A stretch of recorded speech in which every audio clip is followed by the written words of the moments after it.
Greetings to all. ICAR NET series के episode number 13 का topic environmental biochemistry है। तो let's start today's first MCQ। Percentage of CO2 और carbon dioxide in the atmosphere is, as you all know, the major components of air include nitrogen 78.1%, oxygen 20.93%, and carbon dioxide 0.03%, along with water vapor and suspended particles. So here answer is option B, 0.034% और 0.03% CO2 जो है वो atmosphere में मिलती है। Next, gases responsible for acid rain are. Acid rain के लिए NO2 और SO2 नाइट्रोजन डाइऑक्साइड और SO2 सल्फर डाइऑक्साइड रेस्पॉन्सिबल होती है, क्योंकि ये एयर के अंदर वाटर और ऑक्सीजन से रिएक्शन करके HNO3 नाइट्रिक एसिड और H2SO4 सल्फ्यूरिक एसिड बनाती है, जो एसिड रेन को कंट्रीब्यूट करते हैं। एसिड रेन को एसिड प्रेसिपिटेशन भी कहते हैं। और जब रेन वाटर की जो pH है ड्रॉप हो जाती है बिलो 5.6, तब हम इसे एसिड रेन कहते हैं। और ये बिल्डिंग और मॉन्यूमेंट्स पे बुरा इफेक्ट डालती है, क्योंकि ये मार्बल और लाइमस्टोन को जो है वो बैडली इफेक्ट करती है। ब्लैक एंड क्रस्ट और डिस्कलरेशन बिल्डिंग्स और मॉन्यूमेंट्स का हो सकता है। So here answer is NO2 and SO2। So NO2 and SO2 gases are responsible for acid rain. What is the major reason for ozone depletion, ozone hole? So आप सभी जानते हैं ozone layer कहाँ मिलती है? स्ट्रेटोस्फेयर में। It absorbs harmful ultraviolet radiations of sun. और ozone depletion के कारण क्या हो रहा है?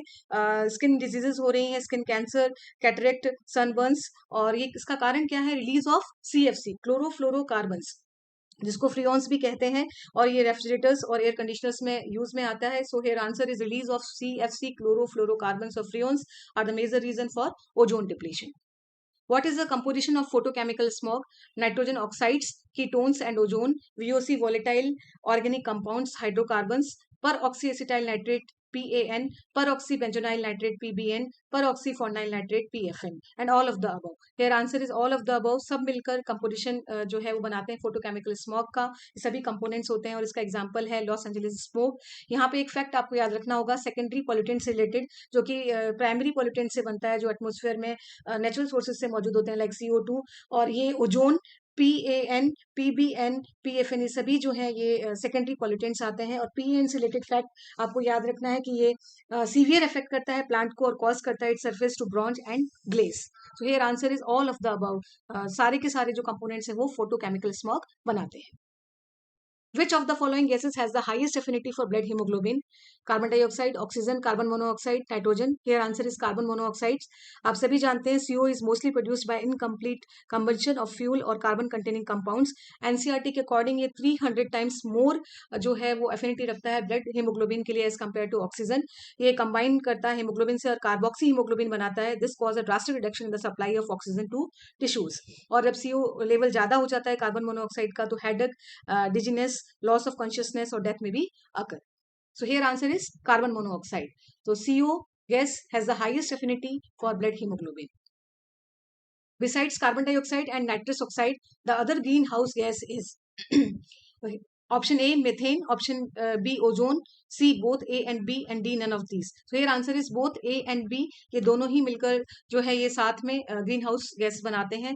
CO2 76%, CH4 methane 16%, 16 nitrous oxide 6%, और जो फ्लोरोनेटेड गैसेस होती हैं HCF, HFCs ये लगभग 2% बनाती है। और इसमें एक वाटर वेपर जो है वो भी जो है इसको कंट्रीब्यूट करता है ग्रीन हाउस गैस को, और जो ग्लोबल वार्मिंग वगैरह के लिए ये सभी गैसेस जो है वो जिम्मेदार होती है। So here answer is option C।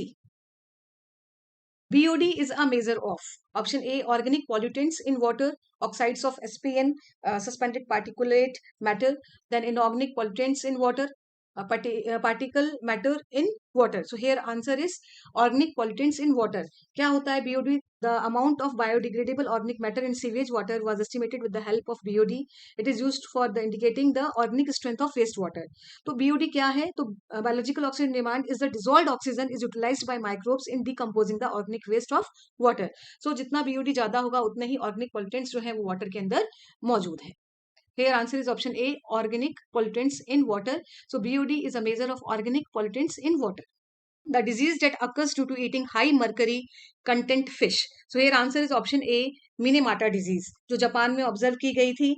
ऑर्निक mercuric poisoning से ये होती है, और मेथिल मर्क्यूरी जो है उसको कंज्यूम करने से होती है ये, जो कंटेनिंग फिश होती हैं उनको खाने से. और इसके जो क्या सिम्टम्स होते हैं, न्यूरोसाइकेट्रिक डिस्टर्बेंसेस हो जाते हैं, क्रोनिक क्योंकि नेचर में होती है ये, जिसमें सबसे इंपॉर्टेंट है loss of peripheral vision, damage in hearing and speech, ataxia, numbness in hands and feet, muscular weakness. So here answer is Minamata disease that occurs due to eating high mercury content fish. So thank you for watching this video. हमेशा की तरह please subscribe, like and share my YouTube channel, that is Barkha's vetisphere और biochemistry by doctor Barkha Gupta. Thank you.